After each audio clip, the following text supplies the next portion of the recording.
കണ്ടപ്പോ എനിക്കൊരു ആഗ്രഹം. എന്താടാ? ഇതെന്റെ കൈ വെച്ച് പാട്ട് പാടണം. അതെ, പാട്ട് പാടി ആശ്വസിപ്പിക്കാന്ന്. ശരി, അങ്ങനെ കയ്യിൽ വെച്ച് കൊടുക്കൂ. ഞാനൊരു ആവശ്യത്തിന് പറഞ്ഞ ഇവന്റെ കയ്യിലല്ലേ ഇത് വെച്ച് കത്തിക്കേണ്ടത്, ഞാൻ പറയുന്നില്ല. Orchestra please. പാട്ടെന്ന് പറഞ്ഞവൻ എത്ര പൊള്ളലാണെങ്കിലും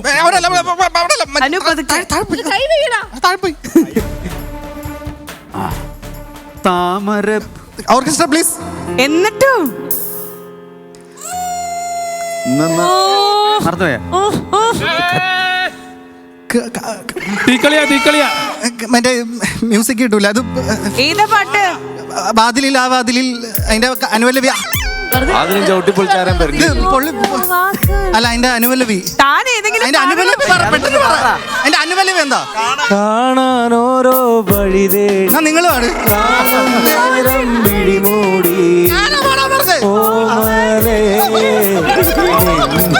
ഇല്ലയോ നാടകയില്ലയോ. പാട്ട് പാടാനും പറ്റില്ല, കൈ പൊള്ളുകയും. കലാകാരനല്ലാത്തവനെ ലോകം അംഗീകരിക്കും. നിന്നെ അതാളെ ആരും അംഗീകരിക്കാത്ത നിന്റെ കാര്യം പറഞ്ഞു. ശരി, ഇനി coming to the final stage. Sincere ആയിട്ട് എല്ലാരും പറയാ, ഈ കർപ്പൂരം കയ്യിൽ വെച്ച് നമ്മൾ കത്തിച്ചപ്പോ എത്ര പേരുടെ കൈ പൊള്ളി? എന്റെ പൊള്ളി. എത്ര പേരുടെ കൈ പൊള്ളി? ലക്ഷ്മി, എന്റെ കൈ പൊള്ളുന്നതിന് മുന്നേ ഷാഫിക്ക് അത് ഊതി അണച്ചു. എന്റെ കൈ പൊള്ളിയില്ല ഉള്ളത് പറയാലോ, ഞാൻ വെറുതെ കൈ പോയി. അതെ, എത്ര പേരുടെ കൈ പൊള്ളി? ഞാൻ കുറച്ചേരം കൈ വെച്ചപ്പോ ചെറുതായിട്ട്. ഇതപ്പോ വിചിത്രമായ കൈയായിരിക്കും. നമ്മുടെ സ്റ്റാർ മാജിക് ടീം അങ്ങനെ ഒരിക്കലും ഒരാളെയും ഇങ്ങനെ വേദനിപ്പിച്ചുകൊണ്ടുള്ള ഒരു ടാസ്ക്. എന്റെ ആക്ടിങ് എങ്ങനെയായി? വളരെ ബോറായിരുന്നു, ഓവർ ആക്ടിങ് ആയിരുന്നു. ആ സാധനമാണ് ഇത് പൊളിഞ്ഞു എന്നുള്ള. പൊള്ളിയത് മുഴുവൻ അടിമാലിയുടെ നെഞ്ചാണ്. കാരണം അടുത്ത കളി തോറ്റു കഴിഞ്ഞാൽ ഇത് കത്തിക്കട്ടെ. ഓപ്പോസിറ്റ് ടീമിന് ഇപ്പോഴും അറിയണ്ടാവില്ല. ഇവരെ സംബന്ധിച്ചിടത്തോളം ഇവരെന്തോ ഈ എന്നുള്ളൊരു ഫീലിലായിരിക്കും. ഇവിടെ അനു ഇവിടെ ഷൂട്ട് ഇവിടെ ലോട്ടറി കച്ചവടം നടത്തുമല്ല, പരിപാടി നടത്തുക. അപ്പൊ ഇത്രേ ഉള്ളൂ. ഓപ്പോസിറ്റ് ടീം ഇങ്ങനെ എന്ന് പറഞ്ഞ് ഇക്കായിരിക്കും, കാരണം ഇവരെന്തോ വലിയൊരു സംഭവം ചെയ്തു, ഒരു പണിഷ്മെന്റ് കൊടുത്തു എന്നുള്ളത്.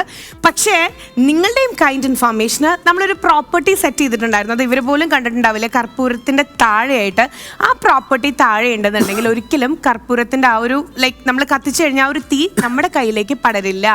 അപ്പോ ഇത് പ്രോഗ്രാമിന് വേണ്ടി മാത്രം ചെയ്തതാണ്. നമ്മുടെ കയ്യിൽ അത്രയും പ്രിക്കോഷണറി മെഷറും നമ്മൾ അത്രയും സയന്റിഫിക്കലി പ്രൂവൺ ആയിട്ടുള്ള ഒരു കാര്യം വെച്ചിട്ട് ചെയ്തതാ. കയ്യിലേക്ക് ഒരിക്കലും തീ വരില്ല. അപ്പൊ അത് നമ്മുടെ ആർട്ട് ടീമിന്റെ ഒരു പ്രത്യേക ഒരു പ്രോപ്പർട്ടി ആയിരുന്നു അത്. പക്ഷേ ഇത് കണ്ട് കുട്ടികളും നമുക്ക് അത്രയും പ്രായം തന്നെയാണ്. അടിമാലി ഒരു കളി ജയിച്ചിട്ട് അടിക്കാനും പറ്റിയില്ല, ഇപ്പൊ അടിമാലിയെ പറ്റിക്കുകയും കൂടി ചെയ്ത. അതല്ല, ഇതിനകത്ത് കോമഡി എന്നാന്നറിയോ? കൈ പൊള്ളിയില്ല, എന്റെ ഞരമ്പ് നുള്ളി മുറിച്ചും കിട്ടി. പ്രേക്ഷകരോട് പറയാനുള്ള ഒരു കാര്യം എന്ന് പറഞ്ഞു കഴിഞ്ഞാൽ, ഇത് കണ്ട് നമ്മുടെ ഓഡിയൻസ് പ്രായഭേദമന്യേ കുഞ്ഞു കുട്ടികൾ വരെ ഉണ്ട്. നിങ്ങൾ ആരും വീട്ടിലത് ഇമിറ്റേറ്റ് ചെയ്യരുത്. നമ്മൾ അത്രയും കത്തില്ല, കയ്യിൽ തീ വരില്ല എന്നുള്ളൊരു ഉറപ്പ് വെച്ചിട്ടാണ് നമ്മളിത് ചെയ്തത് കേട്ടോ. അപ്പൊ നമുക്ക് ആ കോൺഫിഡൻസ് ഉണ്ടായിരുന്നു. നിങ്ങൾ ഒരിക്കലും ഇത് ചെയ്യരുത്. ആൾക്കാർക്ക് പിന്നെ അതല്ലേ വേല. അല്ല, നമ്മുടെ ഗെയിംസ് കണ്ട് ഇമിറ്റേറ്റ് ചെയ്യാറുള്ളതാണ്. തമാശക്ക് പോലും ഒരു കർപ്പൂരം എടുത്ത് അവര് കയ്യിൽ കത്തിക്കാൻ.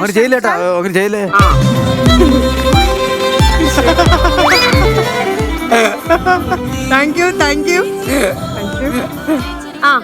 ശ്രീവിദ്യ ഫസ്റ്റ് ആക്ടിങ് ശ്രീവിദ്യയുടെ ആയിരുന്നു. ശ്രീവിദ്യക്ക് അറിയായിരുന്നു കാര്യം കൈ പൊള്ളില്ല എന്നുള്ളത്. ഒന്ന് ഇറുതിയിൽ എണ്ണൊഴിക്കാൻ വേണ്ടിട്ട് അടുത്ത ആൾക്കാരെ പേടിപ്പിക്കാനും കൂടെ വേണ്ടിട്ട് നമ്മൾ തമ്മിൽ പ്ലാൻഡ് ആയിരുന്നു. പക്ഷേ വിനീഷ് ബാസ്റ്റിൻ ശരിക്കും പേടിച്ചു എന്ന് ഞാൻ പറഞ്ഞാൽ അത് ശരിയാണോ തെറ്റാണോ? ശരിയാണ്. ശ്രീവിദ്യ, ഇങ്ങനെ ഒരു ഗെയിം ഞങ്ങൾ തോറ്റല്ലോ, അതിന് പകരം ഇങ്ങനെ ഒരു ശിക്ഷ തന്നല്ലോ. അങ്ങനെ ഒരു ശിക്ഷ മുഖേന വിനുചേട്ടന്റെ കൈ ഒടിക്കാൻ പറ്റിയ അവസരം ഉണ്ടാക്കി തന്ന അനുപേട്ടനോടും ഫ്ലവേഴ്സ് ടിവിയോടും എന്റെ സ്നേഹത്തിൽ കുതിർന്ന നന്ദി. ചാലഞ്ച് വെക്കണ്ടോ ഇപ്പോഴേ? ചലഞ്ചോ? ഞങ്ങളെ പറ്റിക്കാൻ എഴുതി വേണ്ട, വേറെന്തെങ്കിലും വലിയ ടാസ്ക് നല്ലതാ. ഇതുപോലെ തന്നെ ടാസ്ക്. അതല്ല, കർപ്പൂരം വേണ്ട, അത് ക്രൂരതയാണ്. നമുക്ക് അടുത്ത ഗെയിം മുതൽ ഇരുമ്പ് ഒഴിപ്പിച്ച് കൈ കൊടുക്കാം. അത് കൂടുതലല്ല. ഞാൻ പറയാം, അനുവിന്റെ ചെവിക്കാത്ത അട്ടയെ കയറ്റി വിട്ടാൽ മതി. വേണ്ട, അത് കൊടുത്ത് വാറ്റിലിട്ട് കളയും.